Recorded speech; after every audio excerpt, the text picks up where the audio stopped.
July ಮಾಸ ಭವಿಷ್ಯ ಮೇಷಾದಿ ದ್ವಾದಶ ರಾಶಿಗಳಲ್ಲಿ ಮೊದಲಿಗೆ ಮೇಷರಾಶಿ. ಮೇಷರಾಶಿಗೆ ಗುರುವಿನ ಅನುಕೂಲ ಇರತಕ್ಕಂತಹ ವರ್ಷ ಶುರು ಆಗಿದೆ. ಮಧ್ಯ ವರ್ಷದಿಂದ ಶನಿಯ ಬಾಧೆಯು ಇದ್ದೇ ಇರ್ತದೆ. ಇನ್ನು 2-3 ವರ್ಷ ರಾಹು ಅನುಕೂಲಕರವಾಗಿರ್ತಕ್ಕಂತಹ ವರ್ಷವೂ ಇದೆ. ಈ ತಿಂಗಳಲ್ಲಿ ಇತರೆ ಗ್ರಹರ ಅನಾನುಕೂಲಗಳು ಯಾವುದು ಅಷ್ಟು ಕಂಡು ಬರಲ್ಲ. ನಿಮಗೆ ಬೇಕಾಗಿರ್ತಕ್ಕಂಥ ಅನೇಕ ನೀವು ಪ್ರಯತ್ನವನ್ನು ಮಾಡಿದ್ದೀರಿ ಕಳೆದ 1 ವರ್ಷದಿಂದ, ಅದೆಲ್ಲವೂ ಕೂಡ ಒಂದು ಒಳ್ಳೆಯ ಸ್ಥಿತಿಗೆ ಬರ್ತಕ್ಕಂತಹ ತಿಂಗಳು ಜುಲೈ ಆಗಿರ್ತದೆ. ಬಹುತೇಕ ಈ ವರ್ಷ ಒಳ್ಳೆಯದಿದೆ. ಯಾಕಂದರೆ ಗುರುವು ಚತುರ್ಥದಲ್ಲಿ ಉಚ್ಚನಾಗಿ, ನವಮಾಧಿಪತಿಯು ಚತುರ್ಥದಲ್ಲಿ ಉಚ್ಚನಾಗಿ ಮತ್ತು ವ್ಯಯಾಧಿಪತಿಯಾಗಿ ವ್ಯಯಕ್ಕೆ ತನ್ನ ಸ್ವಕ್ಷೇತ್ರಕ್ಕೆ ದೃಷ್ಟಿಯನ್ನು ಕೊಡ್ತಕ್ಕಂಥದ್ದು. ಅಲ್ಲಿ ಶನಿಯ ಬಾಧೆಯು ಕೂಡ ಕಡಿಮೆ ಆಗ್ತದೆ ಗುರುವಿನ ದೃಷ್ಟಿಯಿಂದ. ಹೀಗಾಗಿ ವ್ಯಾವಹಾರಿಕವಾಗಿ ಒಳ್ಳೆಯದು. ಔದ್ಯೋಗಿಕವಾಗಿ ವಿದ್ಯಾರ್ಥಿ ದಶೆಯಲ್ಲಿ ಇರ್ತಕ್ಕಂಥವರಿಗೆ,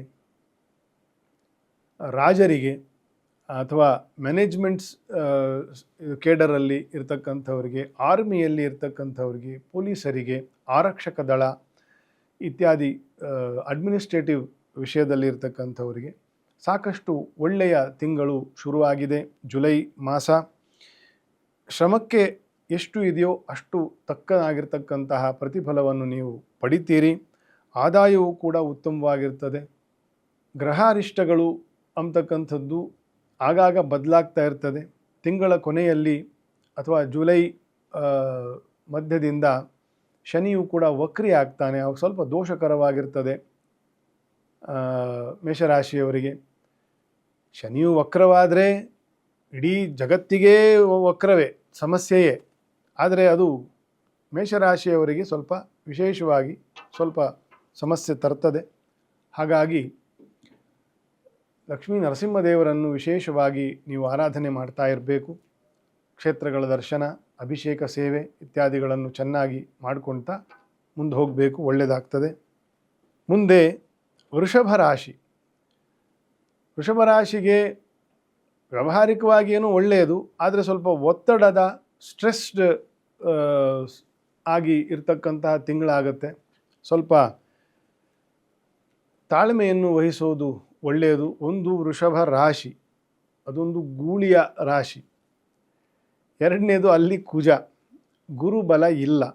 ತೃತೀಯದಲ್ಲಿ ಮಾರಕ ಶನಿಯ ದೃಷ್ಟಿ, ತೃತೀಯ ದೃಷ್ಟಿ, ಇದು ಮೂರೂ ಸೇರಿ ಸ್ವಲ್ಪ ಮಾನಸಿಕ ಒತ್ತಡ, ವಿಕಲತೆ, ಸಮಸ್ಯೆ, ಅಸಮತೋಲನ ಇದೆಲ್ಲದಕ್ಕೂ ಕೂಡ ವೃಷಭ ರಾಶಿಯವರು ಗುರಿಯಾಗಿ ನಾನಾ ಬಗೆಯ ಕಷ್ಟಗಳಿಗೆ ಕಾರಣವಾದೀತು. ಹಾಗಾಗಿ ತಾಳ್ಮೆಯೇ ವಜ್ರದ ಕವಚ ಮಂಕುತಿಮ್ಮ ಅಂತೇನು ಹೇಳಿದ್ದಾರೆ, ಆ ರೀತಿ ಆದಷ್ಟು ತಾಳ್ಮೆ ವಹಿಸಬೇಕು. ರಕ್ತದ ಒತ್ತಡದಿಂದ ಕೆಲವರಿಗೆ ಹೃದಯ ಬೇನೆ ಕೂಡ ಬರಲಿಕ್ಕೆ ಸಾಧ್ಯ ಉಂಟು. ಆರೋಗ್ಯದ ಕಡೆ ಗಮನ ಇರಬೇಕು. ಹೈಡ್ರೇಷನ್, ಬಾಡಿಯನ್ನು ನಿರ್ಜಲೀಕರಣ ಆಗದೇ ಇರತಕ್ಕಂತಹ ಹಾಗೆ ನೋಡಿಕೊಳ್ಬೇಕು.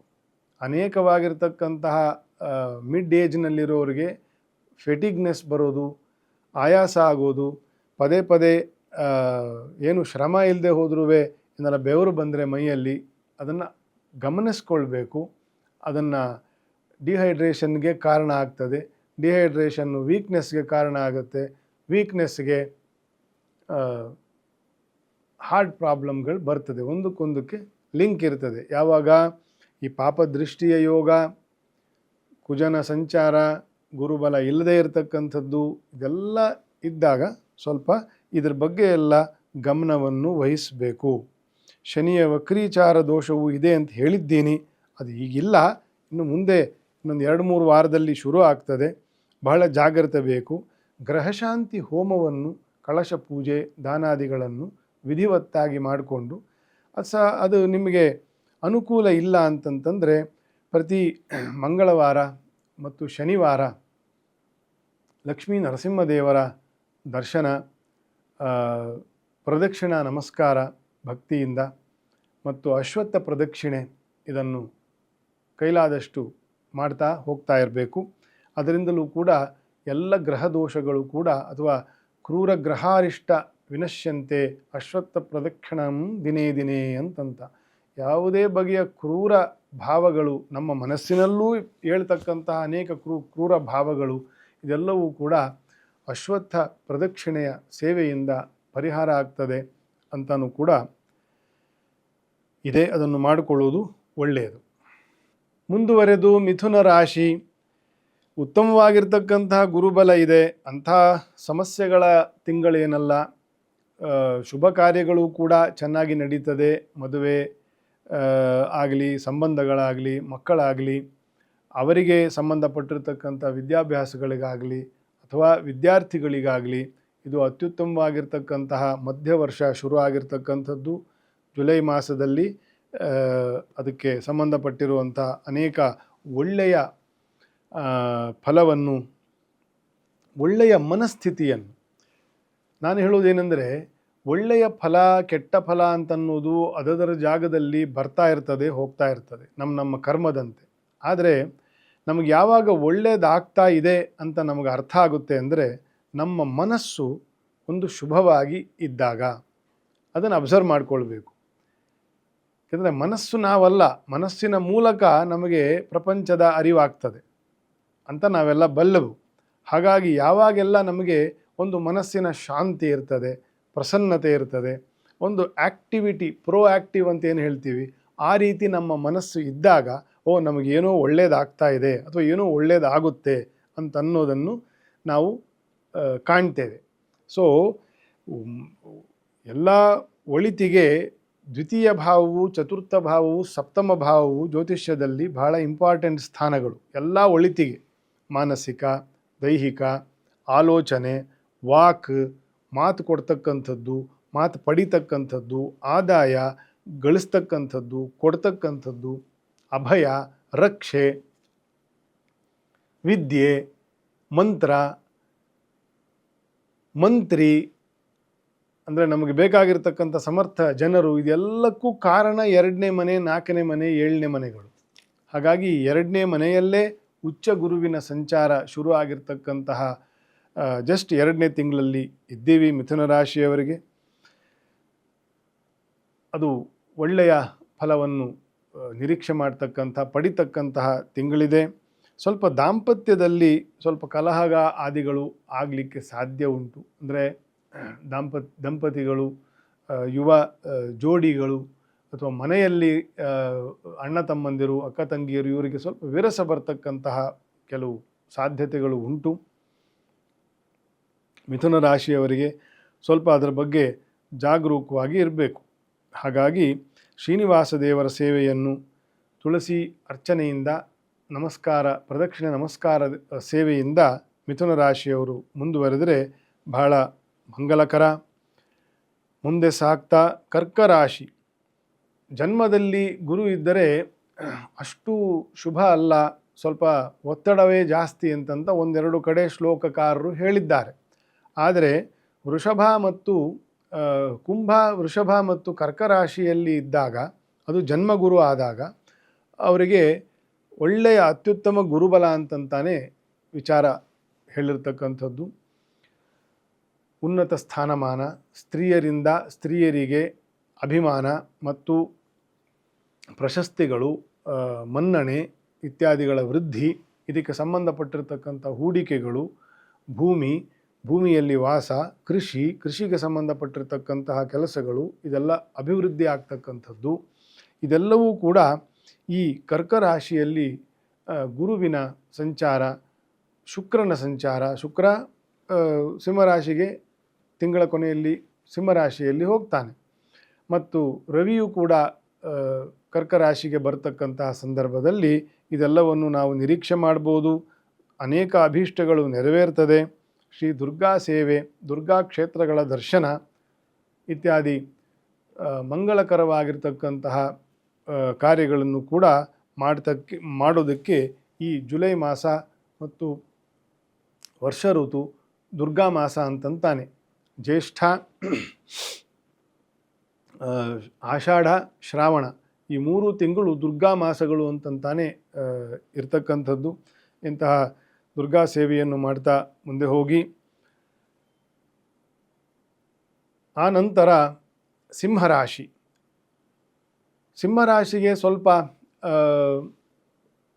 ಏನು ಮೋರ್ ಆರ್ ಲೆಸ್ ಅವರು ಅತ್ಲಾಗೆ ಮೇಲೂ ಹೋಗೋದಿಲ್ಲ, ಅತ್ಲ ಕೆಳಗೂ ಬರೋದಿಲ್ಲ ಅಂತನ್ನೋ ಟೈಮ್ ನಡೀತಾ ಇದೆ.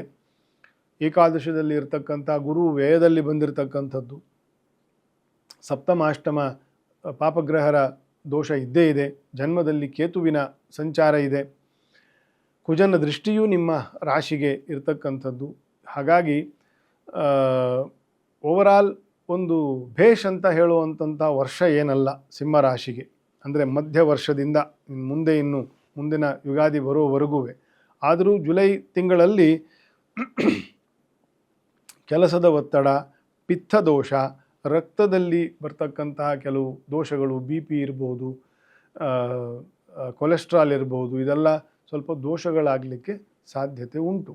ವಿಶೇಷವಾಗಿ ವ್ಯಾಯಾಮ, ಶರೀರಕ್ಕೆ ಒಂದು ಅರ್ಧ ಗಂಟೆನಾದರೂ ಸರಿಯಾಗಿ ವ್ಯಾಯಾಮ ಮಾಡದೇ ಇರತಕ್ಕಂಥವರಿಗೆ ಸ್ವಲ್ಪ ಹೆಚ್ಚು ದೋಷಗಳು ಬರಲಿಕ್ಕೆ ಸಾಧ್ಯ ಉಂಟು. ಹಾಗಾಗಿ ಅದಕ್ಕೆಲ್ಲ ಸ್ವಲ್ಪ ಟೈಮ್ ಕೊಡಬೇಕು. ಲಕ್ಷ್ಮೀ ನರಸಿಂಹದೇವರ ಸೇವೆ, ನಾಮಸ್ಮರಣೆ, ಕ್ಷೇತ್ರ ದರ್ಶನ ಇತ್ಯಾದಿಗಳನ್ನು ನಿಯಮಿತವಾಗಿ ಸಿಂಹರಾಶಿಯವರು ಮಾಡ್ತಾ ಮುಂದುವರಿಬೇಕು. ಆರೋಗ್ಯದ ಬಗ್ಗೆ ಹೆಚ್ಚಿನ ಗಮನ, ಕಾಳಜಿ ಕೊಡಬೇಕು. ಮುಂದೆ ಕನ್ಯಾ ರಾಶಿ. ಅನೇಕವಾಗಿರ್ತಕ್ಕಂತಹ ಅನುಕೂಲಕರ ತಿಂಗಳು ಅಥವಾ ವರ್ಷ, ಅದರಲ್ಲಿ ಈ ಜುಲೈ ತಿಂಗಳು. ಏಕಾದಶದಲ್ಲಿ ಗುರು, ಇನ್ನೂ 11 ವರ್ಷ ಕಾಯಬೇಕು ಏಕಾದಶದಲ್ಲಿ ಗುರು ಬರಬೇಕಂತಂದರೆ ಕನ್ಯಾ ರಾಶಿಯವರಿಗೆ. ಹಾಗಾಗಿ ಮದುವೆ ಆಗದಿರೋರಿಗೆ ಮದುವೆ, ದಾಂಪತ್ಯದಲ್ಲಿ ಸಮಸ್ಯೆ ಇರುವವರಿಗೆ ಪರಿಹಾರ, ಮಕ್ಕಳಾಗದೇ ಇರತಕ್ಕಂಥವ್ರಿಗೆ ಮಕ್ಕಳು, ವ್ಯವಹಾರದಲ್ಲಿ ನಷ್ಟವಾಗಿರ್ತಕ್ಕಂಥವ್ರಿಗೆ ನಷ್ಟ ಭರ್ತಿ, ಅಧಿಕಾರಾದಿಗಳನ್ನು ಇನ್ನೂ ಪ್ರಾಪ್ತಿ ಆಗಿಲ್ಲದೆ ಅಂಥವರಿಗೆ ಅಧಿಕಾರಗಳು ಬರ್ತಕ್ಕಂಥದ್ದು, ಕೌಟುಂಬಿಕ ವ್ಯಾಜ್ಯಗಳಿರ್ತಕ್ಕಂಥವರಿಗೆ ಅದನ್ನೆಲ್ಲ ಸ್ವಲ್ಪ ಪರಿಹಾರದತ್ತ ಹೋಗ್ತಕ್ಕಂಥದ್ದು, ವಿದ್ಯಾರ್ಥಿಗಳಿಗೆ ಒಂದು ಒಳ್ಳೆಯ ಸ್ಥಾನಮಾನ, ಕೆಲಸ, ಇದೆಲ್ಲದಕ್ಕೂ ಕೂಡ ಅನೇಕ ಅವಕಾಶಗಳು. ಏನಾಗುತ್ತೆ, ಮಾಸ ಭವಿಷ್ಯ ಅಂತಂತಂದರೆ ಆ ರಾಶಿಗಳಿಗೆ ಇರ್ತಕ್ಕಂತಹ ಸಾಧ್ಯತೆಗಳ ಒಂದು ಹೂರಣ ಅಂತಂತ ನಾವು ಹೇಳ್ತಕ್ಕಂಥದ್ದು. ಅನೇಕರಿಗೆ ಇದು ಘಟಿಸಬಹುದು, ಈ ಎಲ್ಲ ಬೇರೆ ಬೇರೆ ವಿಷಯಗಳು. ಅನೇಕರಿಗೆ ಏನು ಘಟಿಸದೇ ಇರಬಹುದು. ಹಾಗಾಗಿ ನಿಮ್ಮ ವೈಯಕ್ತಿಕ ಜಾತಕ ಪ್ರಕಾರ ಯಾವ ರೀತಿ ಇದೆ, ಯಾವ ರೀತಿಯ ನಿಮ್ಮ ಜಾತಕ ಲಕ್ಷಣಗಳಿದೆ, ದಶಾಭುಕ್ತಿಗಳಿದೆ, ಇದರ ಮೇಲೆ ಕೂಡ ಅವರವರ ಈ ಫಲವು ನಿರ್ಭರವಾಗಿರ್ತದೆ. ಕ್ರಿಯಾಶೀಲವಾಗಿ ನೀವು ಇದನ್ನು ಈ ಅವಕಾಶ ಇರತಕ್ಕಂಥ ತಿಂಗಳನ್ನು ಚೆನ್ನಾಗಿ ಬಳಸ್ಕೊಂಡೇ ಆದರೆ ಮುಂದಿನ ತಿಂಗಳುಗಳಲ್ಲಿ ಒಂದು ಒಳ್ಳೆಯ ಸ್ಥಿತಿಗೆ ನೀವು ಹೋಗ್ತೀರಿ. ಶ್ರೀ ವಿಷ್ಣುವಿನ ನಾಮಸ್ಮರಣೆ, ಕ್ಷೇತ್ರ ದರ್ಶನ ಇದನ್ನು ವಿಶೇಷವಾಗಿ ಮಾಡ್ತಾ ಮುಂದುವರಿಬೇಕು. ಕನ್ಯಾ ರಾಶಿಯವರಿಗೆ ಬಹಳ ಒಳ್ಳೆಯದು. ತುಲಾರಾಶಿ. ರಾಶೀಶನು ಕರ್ಮದಲ್ಲಿ ಮತ್ತು ಏಕಾದಶದಲ್ಲಿ ಸಂಚಾರ ಮಾಡ್ತಕ್ಕಂಥ ತಿಂಗಳು. ಶುಭ ಕಾರ್ಯ, ಸಂಬಂಧಗಳು ಏಳಿಗೆ ಬರ್ತಕ್ಕಂಥದ್ದು, ಪ್ರೇಮ ವಿವಾಹಕ್ಕೆ ಯಶಸ್ಸು ಬರ್ತಕ್ಕಂಥದ್ದು, ಮಕ್ಕಳ ಒಂದು ಏಳಿಗೆ ಅಥವಾ ಮಕ್ಕಳಿಲ್ಲದೆ ಇರತಕ್ಕಂಥವ್ರಿಗೆ ಮಕ್ಕಳಾಗ್ತಕ್ಕಂಥದ್ದು, ಇದೆಲ್ಲವೂ ಕೂಡ ಒಂದು ಸಾಂಬಂಧಿಕವಾಗಿರ್ತಕ್ಕಂತಹ ಒಂದು ನಿರೀಕ್ಷೆಯಲ್ಲಿ ಇರತಕ್ಕಂಥವರಿಗೆ, ಪ್ರಯತ್ನದಲ್ಲಿ ಇರತಕ್ಕಂಥವರಿಗೆ ಒಳ್ಳೆಯ ತಿಂಗಳು ತುಲಾ ರಾಶಿಯವರಿಗೆ. ಆದಾಯ ಮತ್ತು ವ್ಯವಹಾರದಲ್ಲಿ ಕೂಡ ಪ್ರಗತಿ, ದೇಶ ವಿದೇಶಗಳ ಸಂಚಾರ, ಕೌಟುಂಬಿಕ ಕೂಡಿಕೆಯಲ್ಲಿ ಉತ್ಸವಗಳು, ಮಂದಿರಗಳು ಇತ್ಯಾದಿಗಳ ಒಂದು ದರ್ಶನ, ಗುರು ಸೇವೆ ಇದೆಲ್ಲವೂ ದೊರಕತಕ್ಕಂತಹ ತಿಂಗಳು ಶುರುವಾಗಿದೆ ತುಲಾರಾಶಿಯವರಿಗೆ. ಶ್ರೀ ದೇವಿ ಆರಾಧನೆಯನ್ನು ವಿಶೇಷವಾಗಿ ಮಾಡ್ತಾ ಮುಂದುವರೆದರೆ ಏನಾದರೂ ದೋಷಾದಿಗಳಿದ್ದರೆ ಪರಿಹಾರ ಆಗ್ತದೆ ತುಲಾರಾಶಿಯವರಿಗೆ. ಮುಂದೆ ವೃಶ್ಚಿಕ ರಾಶಿ. ಗುರುವಿನ ಅನುಕೂಲ ಬಂದು ಒಂದು ತಿಂಗಳಾಗಿದೆ. ಈಗಾಗಲೇ ವೃಶ್ಚಿಕ ರಾಶಿಯವರಿಗೆ ಅನೇಕವಾಗಿರ್ತಕ್ಕಂತಹ ಸಮಸ್ಯೆಗಳು ಪರಿಹಾರ ಆಗಿರ್ತಕ್ಕಂಥದ್ದನ್ನು ನೀವು ನೋಡಬಹುದು. ಈ ವರ್ಷವೆಲ್ಲ ಉತ್ತಮ ಗುರುವಿನ ವರ್ಷ. ವೃಶ್ಚಿಕ ರಾಶಿಯವರಿಗೆ ಅಧಿಕಾರ ಪ್ರಾಪ್ತಿ, ರಾಜಕೀಯದಲ್ಲಿ ಇರ್ತಕ್ಕಂಥವರು ಅನೇಕರು ಸಿಂಹ, ತುಲಾ ಮತ್ತು ವೃಶ್ಚಿಕ ರಾಶಿಯವರೇ. ನಮ್ಮ ದೇಶವನ್ನು ಆಳ್ತಾ ಇರತಕ್ಕಂಥವ್ರಿಗೂ ಅದೇ ರಾಶಿಯವರೇ. ಅನೇಕರು ನರೇಂದ್ರ ಮೋದಿಯವರಿಂದ ಒಳಗೊಂಡು ಅನೇಕ ದೋಷಗಳು ಪರಿಹಾರ ಆಗ್ತಕ್ಕಂಥದ್ದು ಜುಲೈ ತಿಂಗಳಿಂದ. ಬೇರೆ ಗ್ರಹರ ಅನಾನುಕೂಲ ಕೂಡ ಇಲ್ಲ. ರಾಶೀಶ ಕುಜನ ದೃಷ್ಟಿಯೂ ಕೂಡ ಸ್ವಕ್ಷೇತ್ರಕ್ಕೆ ಇರತಕ್ಕಂತಹ ತಿಂಗಳು. ಆದಾಯ ವೃದ್ಧಿ, ಎಲ್ಲದಕ್ಕಿಂತ ವರ್ಚಸ್ಸು ವೃದ್ಧಿ. ವೃಶ್ಚಿಕ ರಾಶಿಯವರಿಗೆ ಏನಾದರೂ ಪ್ರಾಪ್ತಿ ಪೆಂಡಿಂಗ್ ಇದ್ದರೆ, ಭೂಮಿ, ಕಾಣಿಕೆ, ಮನೆ, ವಸ್ತು, ವಿಷಯ, ಒಡವೆಗಳು, ಸಂಪತ್ತು, ಏನಾದರೂ ಡ್ಯೂ ಇದ್ದರೆ ಈ ಪ್ರಾಪ್ತಿ ಆಗ್ತಕ್ಕಂತಹ ತಿಂಗಳು ಜುಲೈ ತಿಂಗಳಾಗಿರ್ತದೆ. ಪಂಚಮ ಶನಿಯ ದೋಷ ಇರ್ತದೆ. ಸ್ವಲ್ಪ ಜಾಗರೂಕ ಇರಬೇಕು. ಹಣಕಾಸಿನ ವಿಷಯದಲ್ಲಿ ಸ್ವಲ್ಪ ಮೋಸವಾದೀತು ಅಥವಾ ನಷ್ಟವಾದೀತು. ಮೋಸವಾದರೆ ದುಃಖ ಜಾಸ್ತಿ ಆಗುತ್ತೆ, ನಷ್ಟವಾದರೆ ಇನ್ನೊಂದು ಸತಿ ಸಂಪಾದನೆ ಮಾಡ್ಬೋದು. ಎರಡಕ್ಕೂ ಬಹಳ ವ್ಯತ್ಯಾಸ ಇದೆ. ಹಾಗಾಗಿ ಗ್ರಹ ಶಾಂತಿ, ನವಗ್ರಹಗಳಿಗೆ ಪ್ರದಕ್ಷಿಣೆ ಮತ್ತು ಅಶ್ವತ್ಥ ಪ್ರದಕ್ಷಿಣೆ, ಹೋಮ ಶಾಂತಿಗಳು, ಇದನ್ನು ಯಥಾಶಕ್ತಿ ಯಥಾವಿಧಿ ನಡೆಸ್ಕೊಂಡು ಹೋಗಬಹುದು ವೃಶ್ಚಿಕ ರಾಶಿಯವರು. ಮುಂದೆ ಧನುರ್ ರಾಶಿ. ಶನಿಯ ಪಂಚಮ ಭಾವ ಶುರು ಆಗಿರ್ತಕ್ಕಂತಹ ತಿಂಗಳಲ್ಲಿ ಇದ್ದೇವೆ. ಗುರುವು ಅಷ್ಟಮದಲ್ಲಿ, ಗುರುಬಲ ಇಲ್ಲ. ಸೊ ಸ್ವಲ್ಪ ಬ್ಯಾಲೆನ್ಸ್ ತಪ್ಪದಂಗೆ ಆಗ್ತದೆ. ನಿಂತ ನೀರಾದಂತೆ ಅಥವಾ ರುಟೀನ್ ಆದಂತೆ ಒಂದು ಚೈತನ್ಯ ಒಂದು ಸಪ್ಪೆಯಾಗಿ ಆಗ್ತಕ್ಕಂತಹ ಒಂದು ಭಾವ ಬರಲಿಕ್ಕೆ ಸಾಧ್ಯ ಉಂಟು. ಸ್ವಲ್ಪ ಯೋಗಾಸನ, ನಾಮಸ್ಮರಣೆ, 4-6 ಜನಗಳು ಇರತಕ್ಕಂತಹ ಜೊತೆಯಲ್ಲಿ ಎಕ್ಸರ್ಸೈಸ್ ಮಾಡೋದು, ಒಂದಿಬ್ಬರು ಫ್ರೆಂಡ್ಸ್ ಜೊತೆ ಪಾರ್ಕಲ್ಲಿ ಎಕ್ಸರ್ಸೈಸ್ ಮಾಡೋದು, ಜಾಗ್ ಮಾಡೋದು, ಈ ರೀತಿಯ ಒಂದು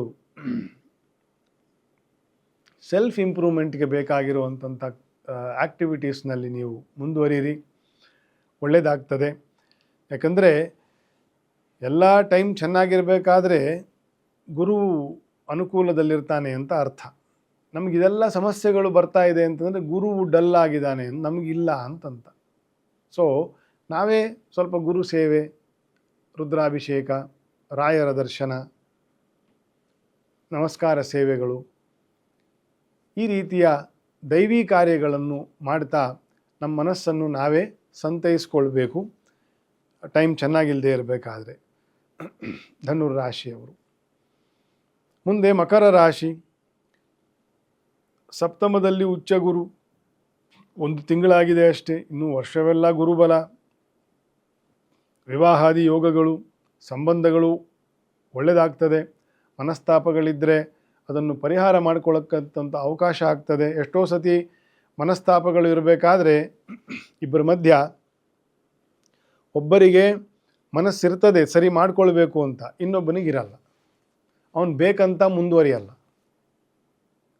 ಇನ್ನೇನು ಹುಳಿ ಹಿಂಡ್ತಕ್ಕಂತಹ ಕೆಲಸ. ಇದೇ ರೀತಿಯೇ ಇರಾನ್, ಇಸ್ರೇಲ್, ಅಮೆರಿಕ ನಡುವೆ ಆಗಿರ್ತಕ್ಕಂಥದ್ದು ಪಾಕಿಸ್ತಾನದವರಿಂದ ಅಥವಾ ಇತರೆ ಜನಗಳಿಂದ. ಅವರವರೇ 1 to 1 ಪರಿಹಾರ ಮಾಡಿಕೊಂಡ್ರೆ ಶೀಘ್ರವಾಗಿ ಮನಸ್ತಾಪಗಳು ಹಿಂಗಂದ್ರೂ ಪರಿಹಾರ ಆಗ್ತದೆ. ಯಾವಾಗ ನಾವು ಗ್ರಹಾರಿಷ್ಟಗಳನ್ನು ನೋಡದೆ, ಗ್ರಹರ ಗೋಚಾರಗಳನ್ನು ನೋಡದೆ ಏನೇನೋ ಪ್ರಯತ್ನಗಳು ಮಾಡ್ತೀವಿ, ಆವಾಗ ಹೀಗೆ ಆಗೋದು. ಯುದ್ಧಗಳಾಗತ್ತೆ, ನಿಲ್ಲಿಸ್ತೀನಿ ಅಂತಂತ ಇನ್ನೊಂದಷ್ಟು ಬಾಂಬ್ಗಳು ಹಾಕುವಂಗಾಗತ್ತೆ, ಇನ್ನೊಂದಷ್ಟು 1000 ಜನ ಸಾಯ್ತಾರೆ. ಸೊ ಕುಟುಂಬ ವರ್ಗದಲ್ಲೂ ಮಿತ್ರವರ್ಗದಲ್ಲೂ ಹೀಗೆ ಆಗೋದು. ಹಾಗಾಗಿ ಏನಕ್ಕೆ ಹೇಳಿದೆ ಅಂತಂದರೆ, 7ನೇ ಮನೆಯಲ್ಲಿ ಒಳ್ಳೆಯ ಸಂಚಾರ ಇರಬೇಕಾದ್ರೆ 7ಕ್ಕೆ ಸಂಬಂಧಪಟ್ಟಿರ್ತಕ್ಕಂಥ ಏಳಿಗೆಗಳು ಬೇಕಾದಷ್ಟು ಆಗ್ತದೆ. ಸ್ವಲ್ಪ ಸಂಬಂಧಗಳಲ್ಲಿ ಮನಸ್ತಾಪಗಳು ಇದ್ದಾಗ ಅದು ಸ್ವಲ್ಪ ಪರಿಹಾರಕ್ಕೆ ಸ್ವಲ್ಪ ಅನುಕೂಲಕರ ಆಗ್ತದೆ. ಹಾಗಾಗಿ ಪ್ರಯತ್ನ ಮಾಡಿ. ಜನನ್ನು ಕಳ್ಕೊಳ್ಳೋದು ದೊಡ್ಡ ವಿಷಯ ಅಲ್ಲ. ಏನೋ ಒಂದು ಸಂದರ್ಭ ಬಂತು ಅಂತ ಒಬ್ಬರನ್ನ ಬೈದು ಬಿಡೋದು ದೊಡ್ಡ ವಿಷಯ ಅಲ್ಲ. ಆದರೆ ಒಳ್ಳೆಯ ನಡೆಯನ್ನು, ಉದಾರವಾಗಿರ್ತಕ್ಕಂತಹ ಪರಿಸ್ಥಿತಿಯನ್ನು ನಿರ್ಮಾಣ ಮಾಡೋದು ದೊಡ್ಡ ವಿಷಯ ಆಗ್ತದೆ. ಹಾಗಾಗಿ ಒಳ್ಳೆಯದಾಗಲಿ. ಸುಬ್ರಹ್ಮಣ್ಯ ದೇವರ ಸೇವೆ, ಅಭಿಷೇಕ, ತುಪ್ಪದ ದೀಪ ಇತ್ಯಾದಿಗಳನ್ನು ಮಾಡ್ತಾ ಮುಂದೆ ಹೋದರೆ ಸಂಪದಾಭಿವೃದ್ಧಿ, ನಾಗದೋಷ ಶಾಂತಿ ಎಲ್ಲ ಆಗ್ತದೆ. ಕುಂಭರಾಶಿಗೂ ಹೆಚ್ಚು ಕಮ್ಮಿ ಇದೇ ಥರ ಇದೆ. ಮುಂದೆ ಕುಂಭರಾಶಿಗೆ ಆದಾಯದಲ್ಲಿ ಸ್ವಲ್ಪ ಅವಕಾಶಗಳು ಜಾಸ್ತಿ ಬರ್ತದೆ. ದ್ವಿತೀಯಕ್ಕೆ ಗುರುವಿನ ದೃಷ್ಟಿ ಉಂಟು. ಸ್ವಲ್ಪ ಧೈರ್ಯವಾಗಿ ಮುಂದುವರೆದರೆ 1-2 ತಿಂಗಳಲ್ಲಿ ಸಾಕಷ್ಟು ಸಮಸ್ಯೆಗಳು ಪರಿಹಾರ ಆಗ್ತದೆ. ಜನ್ಮ ರಾಹು ಮತ್ತು ದ್ವಿತೀಯ ಶನಿಯ ದೋಷವೇ ಮುಖ್ಯವಾಗಿರ್ತಕ್ಕಂಥದ್ದು ಕುಂಭರಾಶಿಯವರಿಗೆ. ಆದರೆ ಅದು ಸಾಕಷ್ಟು ಒಳ್ಳೆಯ ಅವಕಾಶಗಳನ್ನು ಈ ತಿಂಗಳಲ್ಲಿ ನೀವು ಪಡಿತಕ್ಕಂಥ ಕಾರಣ ಆಗ್ತದೆ. ಗುರುವಿನ ದೃಷ್ಟಿ ಭಾಳ ಇಂಪಾರ್ಟೆಂಟು. ಶುಕ್ರನ ದೃಷ್ಟಿಯು ನಿಮ್ಮ ರಾಶಿಗೆ ಬರ್ತದೆ ಇದೇ ತಿಂಗಳು. ಸೊ ನೀವು ಏನು ನಿರೀಕ್ಷೆ ಮಾಡ್ತಿದ್ದೀರಿ ಅಥವಾ ಏನು ಪರಿಶ್ರಮ ಹಾಕ್ತಾ ಇದ್ದೀರಿ ಅದಕ್ಕೆ ತಕ್ಕಂತಹ ಒಂದು ಫಲವೂ ಕೂಡ ಬರ್ತದೆ. ಶ್ರೀ ನಾಗದೇವರು, ಸುಬ್ರಹ್ಮಣ್ಯ ದೇವರಿಗೆ ತುಪ್ಪದ ಸೇವೆ, ತುಪ್ಪದ ಅಭಿಷೇಕ, ಪ್ರಾರ್ಥನೆ, ವಿಶೇಷವಾಗಿ ರಾಯರ ಪ್ರಾರ್ಥನೆ, ರಾಯರಿಗೆ ಪ್ರದಕ್ಷಿಣ ನಮಸ್ಕಾರ ಮಾಡಿ ಪ್ರಾರ್ಥನೆ ಮಾಡ್ತಕ್ಕಂಥದ್ದು ಇದೆಲ್ಲವೂ ಒಳ್ಳೆ ಮಂಗಳಕರವಾಗಿರ್ತಕ್ಕಂಥ ದೇವತಾ ಕಾರ್ಯ. ಕೊನೆಯದಾಗಿ ಮೀನರಾಶಿಗೆ ಗುರುವಿನ ಬಲ ಬಂದು 1 ತಿಂಗಳಾಗಿದೆ. ಜನ್ಮದಲ್ಲಿ ಶನಿ ಈಗ ವಕ್ರಿ ಆಗ್ತಾನೆ. ವ್ಯಯದಲ್ಲಿ ರಾಹುವಿನ ದೋಷ ಇದ್ದೇ ಇದೆ. ಅನಾರೋಗ್ಯ ಉಲ್ಬಣ ಆಗುವುದು ಸ್ವಲ್ಪ ಕಡಿಮೆ ಆಗ್ತದೆ. ಗುರುವಿನ ದೃಷ್ಟಿ ಮತ್ತು ಪಂಚಮದ ಗುರು ಎರಡೂ ಒಟ್ಟಿಗೆ ಇರುವುದರಿಂದ ಉಲ್ಬಣ ಆಗುವುದು ಕಡಿಮೆ ಆಗ್ತದೆ. ರೋಗ ಪೂರ್ತಿ ಪರಿಹಾರ ಆಗಬೇಕು ಅಂತಂತಂದರೆ ಈ ಜನ್ಮ ಶನಿಯು ಪೂರ್ತಿ ಮುಂದೆ ಹೋಗಬೇಕು. ನಾಳೆ ಸೆಪ್ಟೆಂಬರಲ್ಲಿ ರಾಹು ಏಕಾದಶಕ್ಕೆ ಹೋಗಬೇಕು. ಅಲ್ಲಿವರೆಗೂ ಸ್ವಲ್ಪ ತಾಳ್ಮೆ, ಪಥ್ಯ, ಆಹಾರ, ವೃದ್ಧರಿಗೆ ವಿಶೇಷವಾಗಿ ಸ್ತ್ರೀಯರಿಗೆ ಮತ್ತು ವೃದ್ಧರಿಗೆ ಸ್ವಲ್ಪ ದೋಷಗಳು ಜಾಸ್ತಿ ಬರ್ತದೆ. ಸ್ವಲ್ಪ ಯಾರ್ದಾರು ಪಿತೃದೋಷಗಳಿದ್ರೂ ಕೂಡ ಅನಾರೋಗ್ಯಗಳು ಜಾಸ್ತಿ ಆಗ್ತಕ್ಕಂಥದ್ದು ಸಾಧ್ಯತೆ ಇರ್ತದೆ ಮೀನರಾಶಿಯವರಿಗೆ. ಯಾವಾಗ ಜನ್ಮ ಶನಿ ಬರ್ತಾನೆ, ಮೇಷರಾಶಿಯವರಿಗೆ ಜನ್ಮ ಶನಿ ಉಂಟು, ಕನ್ಯಾ ರಾಶಿಯವ್ರಿಗುಂಟು. ವಿಶೇಷವಾಗಿ ಯಾವಾಗ ಜನ್ಮ ಶನಿ ಬರ್ತದೆ ಆವಾಗ ಆ 2.5 ವರ್ಷದಲ್ಲಿ ಮೊದಲು ಬಲ್ಲವರ ಹತ್ರ ಜಾತಕವನ್ನು ತೋರಿಸಿ ನಿಮ್ಮ ಪರಿಸ್ಥಿತಿಯನ್ನು ಹೇಳಿಕೊಂಡು ಪಿತೃದೋಷಾದಿಗಳೇನಾದ್ರು ಉಂಟಾ ನಮಗೆ ಈ ಸದ್ಯದ ಪರಿಸ್ಥಿತಿಯಲ್ಲಿ, ನಾವೆಷ್ಟೇ ಪಿತೃಪೂಜೆಯನ್ನು ಅಥವಾ ಶ್ರಾದ್ದಗಳನ್ನು ಮಾಡ್ಕೊಂಡು ಬಂದಿದ್ದರೂ ಕೂಡ ಒಂದು ಸತಿ ಪರಿಶೀಲನೆ ಮಾಡಿಸ್ಕೊಂಡು ಅದಕ್ಕೆ ಏನಾದರೂ ಕಂಡು ಬಂದರೆ ಆ ಪಿತೃಶಾಂತಿಗಳನ್ನು ಮಾಡಿಕೊಳ್ಳೋದ್ರಿಂದ ಭಾಳ ಒಳ್ಳೆಯ ಫಲ ಬರ್ತದೆ. ಶನಿಯ ಶಾಂತಿಯು ಕೂಡ ಪಿತೃದೇವತೆಗಳ ಅನುಗ್ರಹದಿಂದ ಕಡಿಮೆ ಆಗ್ತದೆ. ಶನಿಯ ದೋಷವೂ ಕೂಡ. ಮಾನಸಿಕ ಸಮತ್ವಕ್ಕೆ ಸ್ವಲ್ಪ ನಾಮಜಪ ಮಾಡಿ ನಾಮಸ್ಮರಣೆಯಿಂದ ಧ್ಯಾನ ಮಾಡ್ತಕ್ಕಂಥದ್ದು ಇದೆಲ್ಲವನ್ನು ಕೂಡ ಮೀನರಾಶಿಯವರು ವಿಶೇಷವಾಗಿ ನಡೆಸ್ಕೊಂಡು ಮುಂದೆ ಹೋಗ್ತಕ್ಕಂಥದ್ದು. ಇಷ್ಟು ಜುಲೈ ತಿಂಗಳ ರಾಶಿ ಫಲವಾಗಿತ್ತು. ಎಲ್ಲರಿಗೂ ಆದಿತ್ಯಾದಿ ಗ್ರಹರ ಅನುಗ್ರಹ ಉಂಟಾಗಲಿ. ತತ್ಸರ್ವಂ ಶ್ರೀ ಕೃಷ್ಣಾರ್ಪಣಮಸ್ತು. ಯಾವುದೇ ಸುದ್ದಿಯ ಅಪ್ಡೇಟ್ ಅನ್ನ ಮಿಸ್ ಮಾಡ್ಕೊಳ್ಬಾರ್ದು ಅಂದ್ರೆ ಈಗ್ಲೇ ಒನ್ ಇಂಡಿಯಾವನ್ನ ಸಬ್ಸ್ಕ್ರೈಬ್ ಮಾಡಿ. ನಿಮಗೆ ಬೇಕಾದ ಭಾಷೆಯಲ್ಲಿ ಎಲ್ಲಾ ಸುದ್ದಿ ತಿಳಿಬೇಕು ಅಂದ್ರೆ ಒನ್ ಇಂಡಿಯಾ ಆಪ್ ಅನ್ನ ಡೌನ್ಲೋಡ್ ಮಾಡ್ಕೊಳ್ಳಿ.